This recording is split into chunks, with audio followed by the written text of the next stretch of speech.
Sebulan sudah aku menjalani kehidupan baruku. Menuntut ilmu di luar kota kelahiranku, merupakan tantangan baru bagi untuk sebuah kemandirian.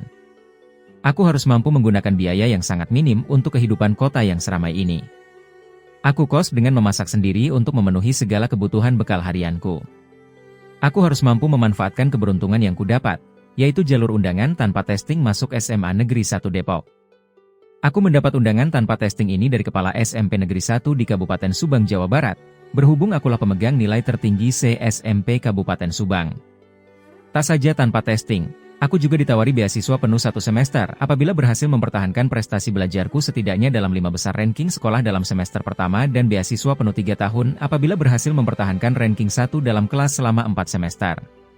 Kemudian bonus uang saku juga diberikan sebanyak 1 juta sebulan selama setahun pelajaran kelas 3 apabila berhasil mempertahankan ranking 1 hingga semester 6. Manfaat lainnya yang ingin kuperoleh adalah pergaulan dengan para pelajar mahasiswa Universitas Indonesia yang pasti bertebar di seluruh pelosok kota Depok ini. Aku punya cita-cita menjadi seorang insinyur sipil yang akan kuraih dari kampus terfavorit di Indonesia itu. Aku kos tak jauh dari sekolahku, hanya berjarak kurang dari 300 meter. Jadi aku pulang pergi ke sekolah hanya mengandalkan kedua kakiku setiap hari. Sebelumnya aku dengan ibuku telah berkeliling mencari kos murah menurut ekonomi kami. Namun itu tak kami dapatkan. Tempat inilah yang paling murah dari semua kos yang kami tanya, namun itu juga masih terlalu mahal untuk ukuran ekonomi kami di kampung sana. Maka ibuku pun coba menawarnya, tapi ibu pemilik kos tak dapat memberinya. Saya hanya bisa bantu, jika kamu mau deh, ucapnya ketika kami hendak berbalik pergi mencari yang lain. Dimanapun kamu cari di kota ini, harga indekos yang kamu minta itu tidaklah ada, tambahnya lagi. Langkah kami terhenti, menatap ibu kos. Ada gudang di belakang, jika kamu mau, bantulah aku membersihkannya, tawarnya. Seharga yang kubilang tadi kan, kata ibuku memastikan. Ibuku menawar 750.000 dari 1,5 juta sebulan yang ditawarkan ibu kos ini. 500.000 saja kamu bayar, kata ibu kos menguranginya. Katanya ia sangat iba dengan perjuangan kami dari kampung yang sangat jauh. Ia menjadi teringat semasa SMA-nya dulu, di mana ia tak mampu meneruskan pendidikannya karena ketidakmampuan ekonomi orang tuanya di Sumedang. Itu dia ceritakan ketika kami sama-sama membersihkan gudang dimaksud. Jadi 500.000 itu adalah untuk biaya listrik lampu setrika, gas yang kupakai memasak serta kebutuhan mandi cuciku selama sebulan. Ibu kos memperkenalkan dirinya bernama Ana. Ia punya anak 1 perempuan yang baru akan memasuki sekolah TK di tahun ajaran baru bulan ini. Suaminya meninggal 5 tahun lalu, dalam kecelakaan jatuhnya pesawat Lion Air JT610 rute Jakarta Pangkal Pinang di perairan Karawang pada Oktober 2018. Saat kejadian itu Ibu Ana telah mengandung 4 bulan. Suaminya adalah seorang lulusan arsitek, dengan membuka usaha jasa konsultansi perencanaan konstruksi arsitektur. Jadi suaminya ke Pangkal Pinang dalam rangka tugas konsultansi arsitek di pemerintahan Provinsi Kepulauan Bangka Belitung itu. Sekarang Ibu Ana mengelola sisa usaha peninggalan suaminya berupa penyewaan kos 12 kamar, ruko 2 unit dan usaha florist. Kamar kos 12 unit ini ada di luar yang menempel di sisi timur rumah. Sedangkan kamar kosku ada di dalam rumah yang menempel dengan kamar mandi utama. 2 kamar pembantu ada di sisi barat yang menyatu dengan dapur. Aku keluar masuk kamar melalui pintu koridor ke-12 kamar kos yang kesemuanya dihuni oleh mahasiswa UI dan swasta lainnya. Bulan ketiga aku sudah familiar dengan lingkungan sekitar rumah ini dan sekolahku. Aku juga sudah akrab dengan kedua art serta beberapa mahasiswa yang kos di sini. Bahkan si Fitri anak sematawayang dari Bu Ana, juga sudah akrab denganku yang dia tunjukkan dengan kesenangannya bermain denganku. Dan Bu Ana juga sering aku bantu untuk menyusun dan memasang bunga papannya. Itu kulakukan di saat aku pulang sekolah dan di hari libur sekolah. Seringnya aku membantu Bu Ana ini, menjadikan hubungan kami lebih akrab lagi. Bu Ana sudah tak segan memanggilku bila ada sesuatu yang harus kubantu. Bahkan aku sering ditugaskannya untuk antar jemput si Fitri dari les musik. Begitulah di malam itu, kulihat Bu Ana sibuk dengan pekerjaannya. Ia kerja sendiri, sebab si Anto petugasnya, sedang pulang ke kampungnya. Aku inisiatif membantunya hingga pekerjaan 3 papan bunga perkawinan itu dapat selesai pukul 1 pagi. Beruntung besoknya hari libur minggu. Sepulang makan nasi goreng dari pusat pasar makanan 24 jam, aku melihat Bu anak aku menggerakkan kaki kanannya saat turun dari mobil. Duh, kakiku nyeri Don, ujarnya seraya memijit-mijit betis kanannya. Aku lihat siluet urat betisnya tergambar membiru. Varisesku kambuh nih, timpalnya lagi. Jangan dipijit gitu Bu, kataku melarang Bu Ana agar tak meneruskan pijitannya. Waktu kami belajar praktek kerja laboratorium, ada pedoman keselamatan kerja. Terutama bagi penderita varises, bila berdiri di lab terlalu lama hingga mengakibatkan betis atau belakang paha nyeri dengan urat-urat timbul membiru, maka tindakan yang diperbolehkan adalah dengan mengurut bagian yang berpotensi akan timbul varises. Urutnya gak boleh kuat, harus diusap mengarah ke jantung, begitu kataku seolah mengguruinya. Bu Ana menatapku, ya udah kamu urut dulu, ucapnya seraya menjulurkan kaki kanannya. Aku melihat betisnya telah tergambar urat biru yang tegang hingga melampaui lipatan belakang lututnya. Bila kambuh, apakah ada yang menjalar ke permukaan lainnya selain betis ibu? Tanyaku balas menatapnya. Iya, seperti katamu, menjalar pada bagian belakang pahaku. Besok pagi, belakang pahaku pasti sudah menonjol urat-urat biru, jawabnya. Itu lama hilangnya. Tolonglah kamu urut kaki ibu, sambungnya. Lama ku tatap betis Bu Ana ini, lalu kemudian menatap wajahnya. Ada rasa segan dan ragu untuk memulai pijitan di kakinya. Meskipun besar keinginanku untuk segera menolong Bu Ana, namun hatiku yang masih lebih menghormatinya menjadikan aku harus menjaga segala tindak tandukku yang bisa saja niat baikku itu akan dapat berubah menjadi pemantik hubungan buruk dengan bu kosku ini. Loh, kok malah bengong? Ujarnya mendesakku. Aku hanya tersenyum kecil, bengong dan ragu tanpa berbuat apapun. Ya udah, kalau kamu malu atau takut kalau ada orang yang melihatnya, kamu pijitin ibu di kamarku aja, desaknya lagi. Saat itu kami memang sedang di ruang kerja terbuka, di mana seseorang yang melintas di depan rumah dapat melihat seluruh aktivitas kami. Bu Ana pun bangkit dan menuntunku ke kamarnya. Aku ingin menjawab bahwa sebaiknya si Emi, Art saja yang memijitnya dan aku akan memandunya. Namun, ungkapan itu hanya teronggok di tenggorokanku karena aku takut nantinya Bu Ana malah menudingku sudah berani menolak perintahnya. Bila itu yang terjadi maka kehancuranlah yang akan menimpaku. Maka ketika lamunanku membisu lama, bagai kerbau yang dicocok hidungnya Bu Ana menarik tanganku ke betisnya. Posisi roknya pada kaki kanannya sudah ia gulung hingga pangkal pahanya. Aku pun terpaksa mengikutinya, lalu aku menyuruhnya tengkurap dengan maksud bahwa yang diurut itu bukanlah betis yang sudah dipenuhi oleh jaring urat yang sudah membiru. Kumulai dari pergelangan belakang lututnya dan menaik perlahan untuk mempercepat darahnya kembali ke jantung. Pijatanku mungkin lebih tepatnya bernuansa usapan, tapi cara itulah yang harus dilakukan setidaknya menurut guru praktek laboratoriumku di SMP kemarin. Aku tak tahu pasti, apakah pijatanku itu terasa dan sangat membantu dalam mengendorkan urat tegang Bu Ana. Yang kuperhatikan dia hanya diam membisu, meskipun beberapa kali ia membolak-balikan posisi kepalanya.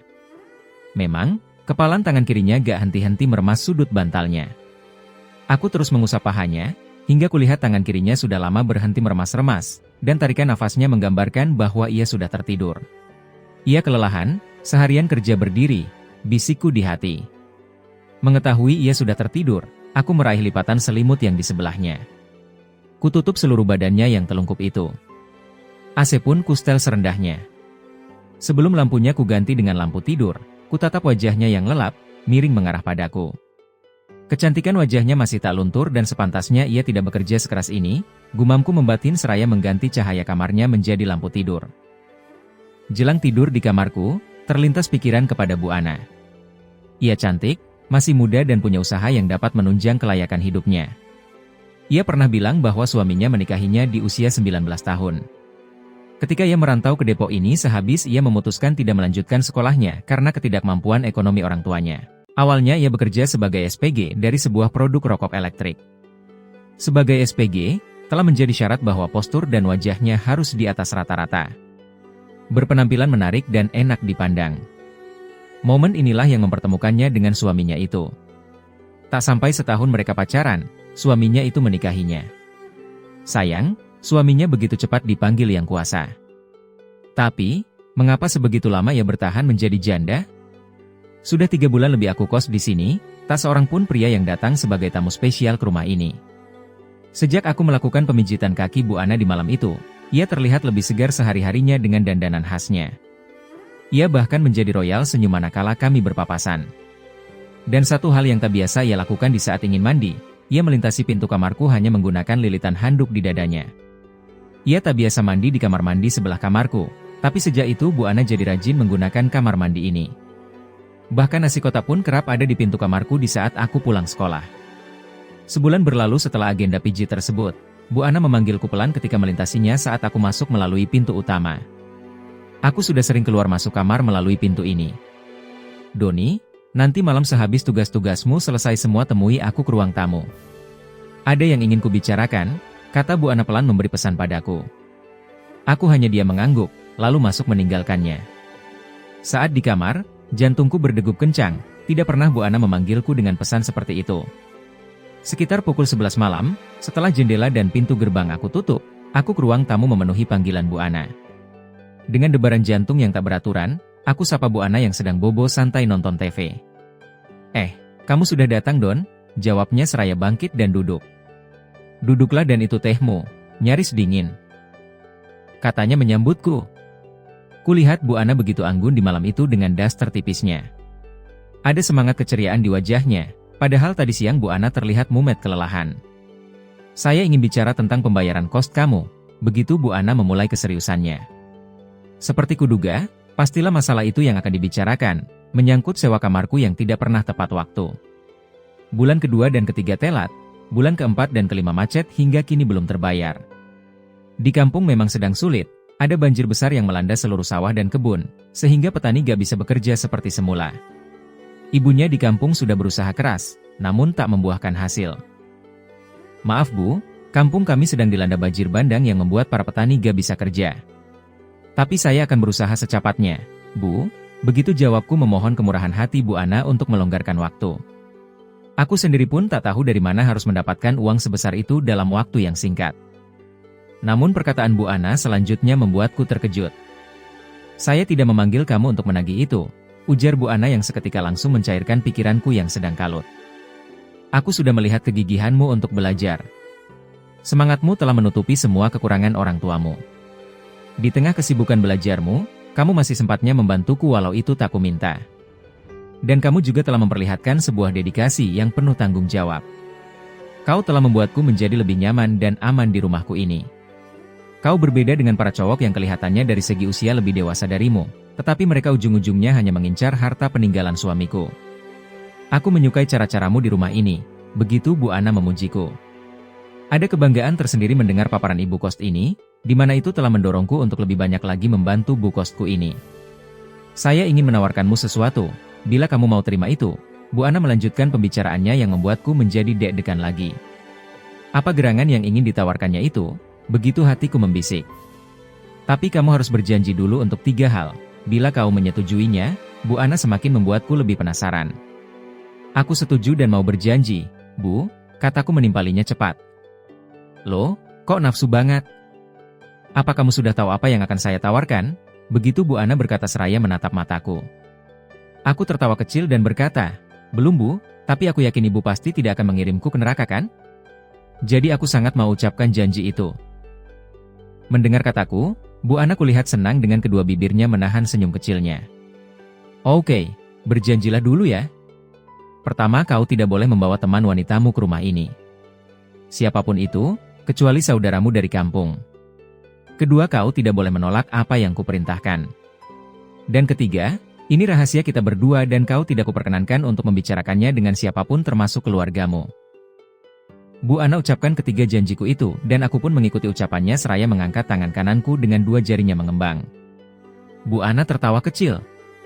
Tergambar kebahagiaan di raut wajahnya. Sekarang kamu kunci pintu tengah, lalu bawa 2 bantal bersama guling dan selimut dari kamarku. Juga box yang di meja rias bawalah kemari, ujarnya memerintahku. Aku turuti perintahnya lalu menyerahkan seluruh barang pesanannya. Bu Ana meletakkan bantal dan selimut yang kubawa ke karpet permadani merah yang sudah dia bentangkan sebelumnya. Sedangkan box ia taruh di atas meja kaca. Aku masih penasaran dengan apa yang akan ditawarkannya itu. Aku pun mendesaknya menanya kembali apa gerangan itu. Ia menatapku lalu berkata, ada hal-hal tertentu yang saya butuhkan di rumah ini dari seseorang cowok. Bantulah saya memenuhi itu. Dan untuk semua yang kamu lakukan itu, kamu tak perlu membayar sewa kamarmu. Bu Ana pun mengutarakan tawarannya itu. Cepat aku merespon tawaran ibu kos ini di hatiku. Aku pikir bantuan apa saja dari seorang cowok yang diperlukan di rumah ini? Memang selama ini kamu telah melakukan banyak hal. Bahkan si Fitri sudah merasa tak asing denganmu. Saya sudah sangat terbantu. Saya sangat berterima kasih atas bantuan tanpa pamrihmu itu dan saya harap kamu terus melakukan itu. Di samping tugas-tugas lainnya yang akan kuperintahkan nanti, Bu Ana menyambungnya lagi. Aku hanya diam mengangguk. Sekarang bukalah kotak itu. Aku menurutinya dan melihat ada uang di dalamnya. Itu uang sewa kamarmu yang kamu bayarkan selama ini. Ambil kembali uang itu, dan besok bayarlah uang sekolahmu yang sudah macet itu. Kami saling bertatapan. Loh, bagaimana ibu mengetahui itu? Tanyaku rada bingung. 2 hari lalu, aku masuk kamarmu antar nasi kotak. Kulihat ada surat di mejamu dengan amplop belum ditempel perangko. Surat itu bertanggal 2 minggu yang lalu. Maafkan saya, sudah berani membaca itu. Tapi jika boleh menyarankanmu, jangan kamu kirim itu sebab akan menambah beban pikiran orang tuamu, yang saat ini sedang tak bisa berbuat apa-apa di kampung, ujarnya.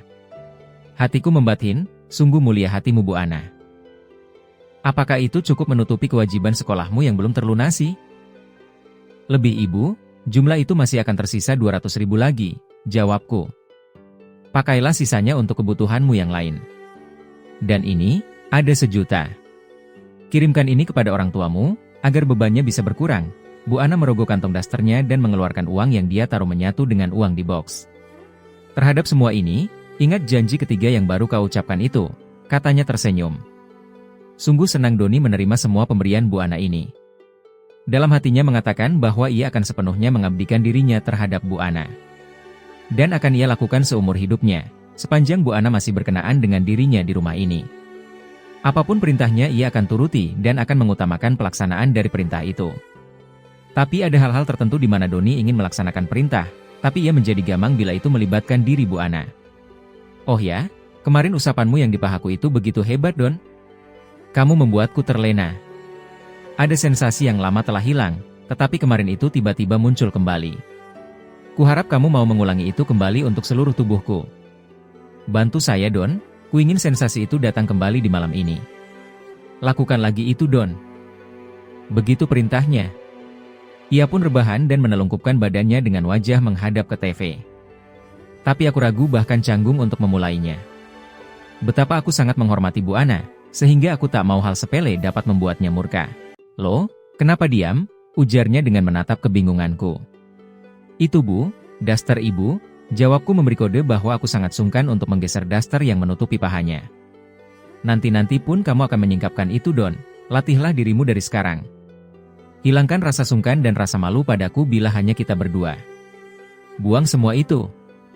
Dan satu lagi, bila hanya kita berdua jangan panggil aku Bu atau Kak. Panggil namaku saja.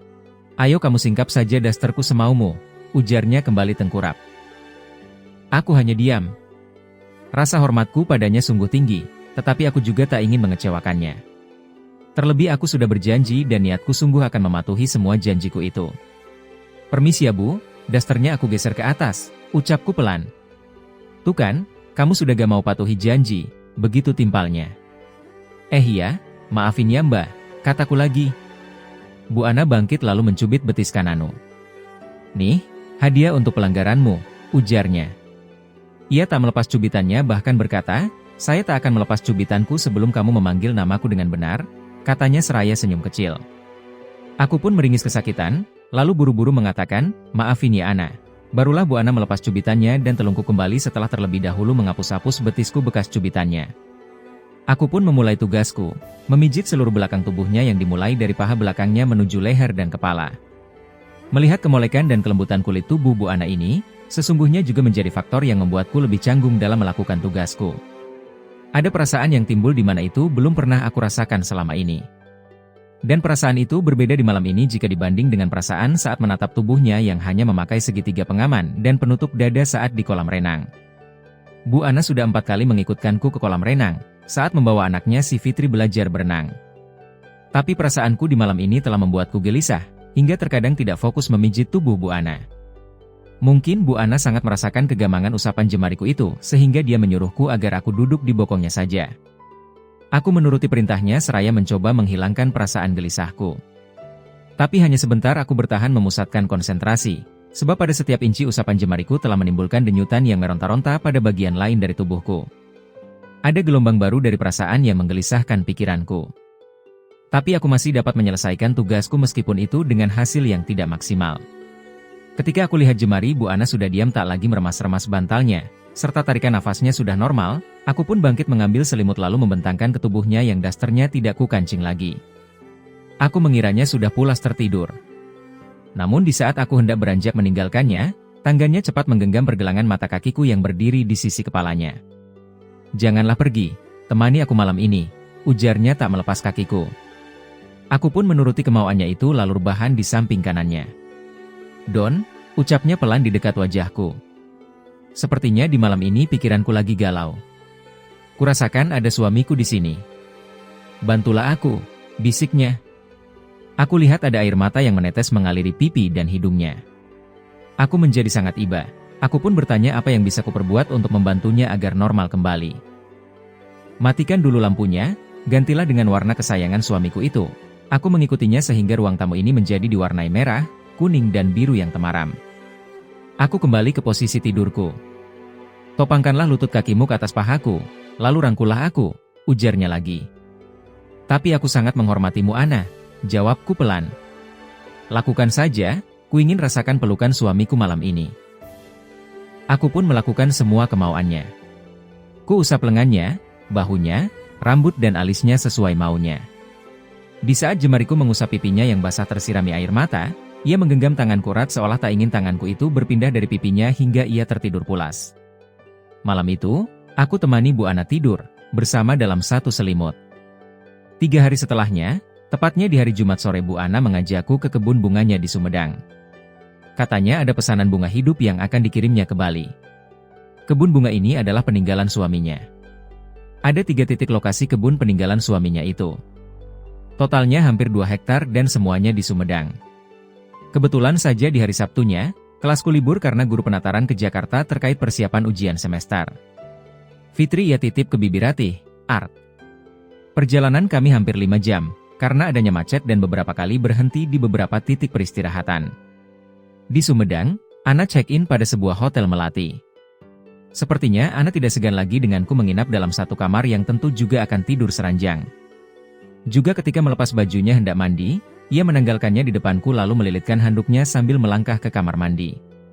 Seusai mandi, ia langsung rebahan dengan handuk yang masih melilit tubuhnya. "Don, betisku kambuh. Tolongin dong," ujarnya menatapku yang masih duduk di kursi. "Kayak kemarin yang di ruang tamu ya. Tapi lampunya diganti dulu," sambungnya lagi.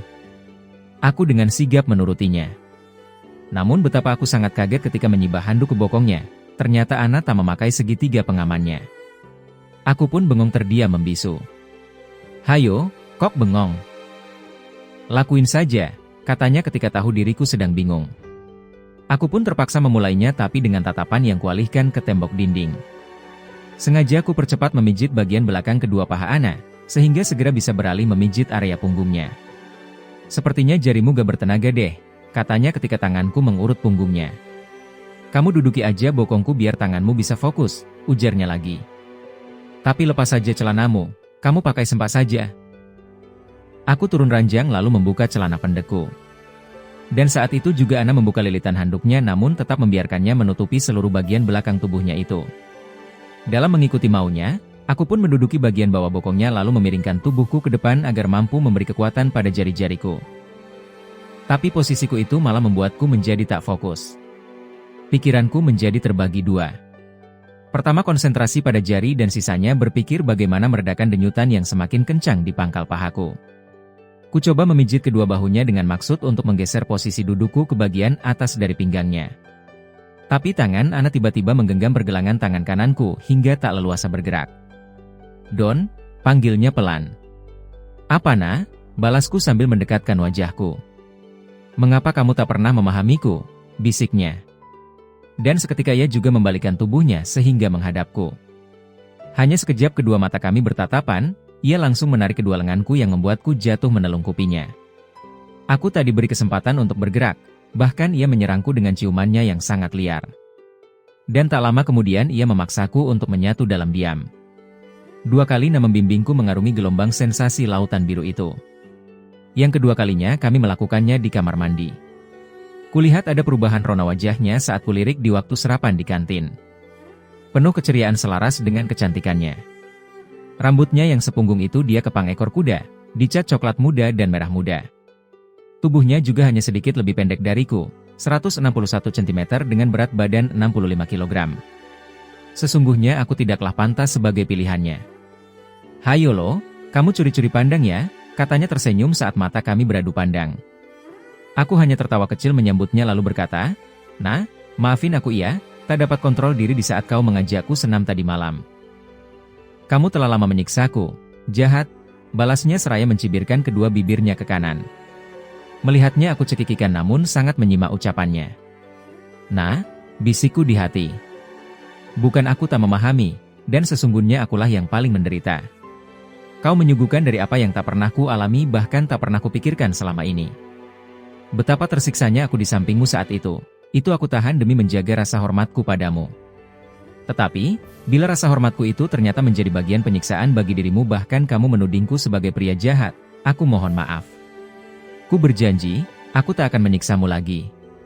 Tapi untuk kegiatan senam itu, izinkan aku memaknai setiap gerak bahasa tubuhmu," begitu celoteh hatiku. "Hayo, kamu lagi bayangin pacar iya?" ucapnya membuyarkan lamunanku. "Habisin kopinya biar kita check out." Ku teguk habis kopinya, lalu menggenggam jemari kirinya, menatahnya hingga ke dalam kamar. Setiba di kamar, Ana menyuruhku membuka sleting bajunya karena ingin menggantinya dengan kaos hitam polos.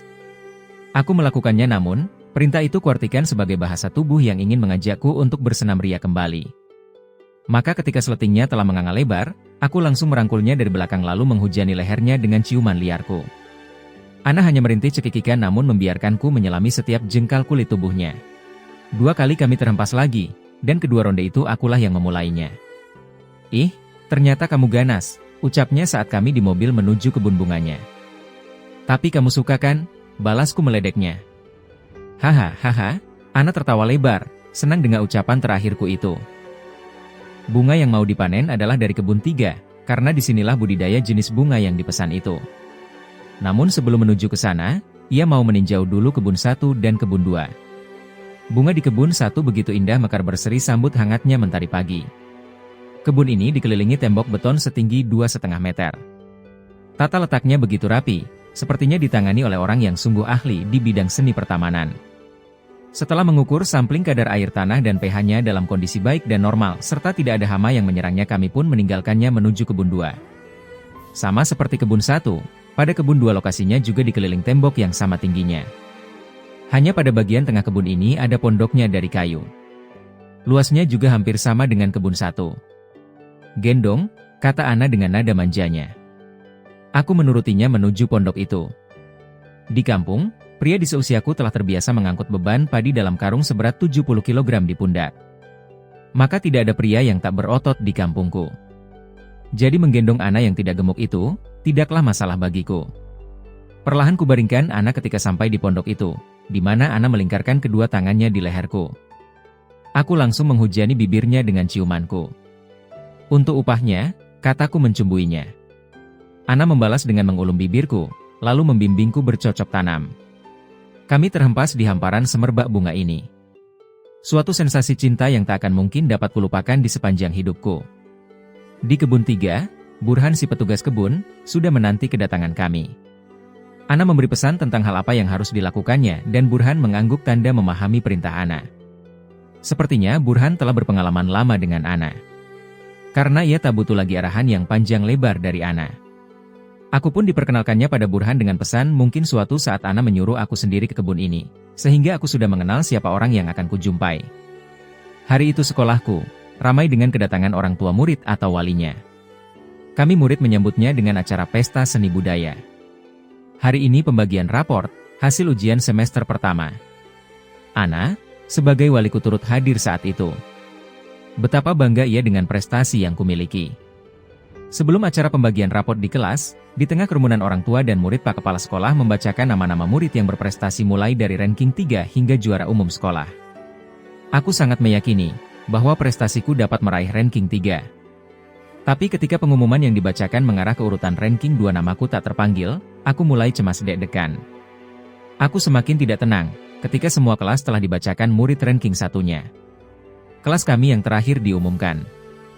Kepala sekolah menyatakan dengan semangat berapi-api, untuk ranking 1 kelas 7A sekaligus menjadi murid ranking umum kelas 1 sekolah ini di semester ini adalah Doni Kusuma, Riuh tepuk tangan menyambut langkahku menuju barisan murid yang diumumkan. Aku bangga dengan pengumuman itu. Itu merupakan kado spesial yang kupersembahkan untuk ultahnya Ana yang ke-25 tepat pada hari ini. Dan merupakan hadiah yang paling berharga untuk kedua orang tuaku yang tak dapat hadir dari kampung mendampingiku. Kulihat di keramaian, Ana berulang kali mengusap air matanya. Aku tahu itu pastilah tangis kebahagiaan dari semua pengorbanannya dalam mendukungku selama ini. Dan tangisannya itu semakin menjadi-jadi dikala aku menjemput dan menuntunnya untuk menerima raport dan surat penghargaan beasiswaku dari kepala sekolah. Sehabis acara, Ana membawaku ke Bandung juga bersama Fitri yang telah libur sekolah. Kami liburan selama 3 hari. Pada tengah malam kedua Ana mengajakku bicara serius, itu setelah usai aku mengkeloninya. Ia memintaku untuk berjanji lagi. Janji untuk seumur hidup. Don, berjanjilah bahwa kamu mau menjaga dan merawat Fitri selama hidupnya, ujarnya. Aku bingung dengan ucapannya itu. Bukankah Fitri kelak akan menikah dengan pemuda pilihannya? Bukankah suaminya itu yang menjaga dan merawatnya kelak? Maksudmu, Nah, gimana? Tanyaku bingung. Apakah selama ini aku tak menjaganya? Aku sudah berjanji, bahkan bersumpah di benakku, bahwa aku akan setia padamu, akan melindungimu dan akan menjaga Fitri selama hayatku, tegasku memastikan. Yang ku maksud, nikahi dia bila sudah waktunya, ujarnya lagi. Aku semakin tak mengerti. Apakah maksudmu untuk mengakhiri semua ini? Bukan itu, Don. Ku tak ingin kau pergi dariku. Tapi kondisiku sudah tak memungkinkan untuk memberi keturunan bagimu. Sewaktu aku melahirkan Fitri, aku dioperasi karena ada masalah dengan dinding rahimku. Dan dokter memvonis sangat bahaya bagiku bila aku mengandung lagi. Karenanya dokter menyarankan agar kandunganku dibersihkan saja demi keselamatanku. Aku pun menyetujui saran dokter itu. Tapi aku sungguh tak ingin kau jauh dariku, Don, begitu Ana menjelaskan. Berjanjilah, Don, sambungnya lagi. Aku memenuhi permintaannya dengan mengangkat tangan dan mengembangkan 2 jariku. Berjanji akan menikahi Fitri bila sudah waktunya. Ana juga menjelaskan keinginan lainnya, agar aku setiap malam selambatnya pukul 10 memeriksa jendela kamarnya dan meminta untuk malam-malam tertentu, selama 3 malam dalam 1 minggu agar aku tidur bersamanya. Selebihnya terserah padaku apakah di aku tidur kamarku atau di kamar tidurnya Ana. Semua keinginan Ana ini aku sanggupi dan itu kubuktikan. Pada malam-malam tertentu yang dia sebutkan itu aku menina bobokannya. Ia semakin menyayangiku. Tidak saja fasilitas yang di rumah aku bebas menggunakannya, tapi Ana juga telah memberiku akses finansialnya. Uangnya dapat kutarik kapan dan berapapun aku mau. Dan aku baru tahu kalau Ana ternyata juga memiliki deposito sebanyak 5-7 miliar. Peninggalan suaminya. Jumlah itu tersimpan dalam 4 bank. Cinta kasihnya tak saja ia buktikan dengan berbagai pemberiannya. Tidak saja ia memberiku motor untuk kupakai ke sekolah, juga memperbaiki rumah orang tuaku di kampung dari rumah panggung menjadi beton. Tapi bukti paling nyata wujud kasih sayangnya adalah bahwa setiap pagi sebelum aku berangkat ke sekolah dialah yang mempersiapkan sarapanku berikut kopi susu. Tak seorang art pun yang disuruhnya untuk itu meski aku sudah melarangnya bahwa aku tak perlu dilayani. Mulianya dirimu, Ana.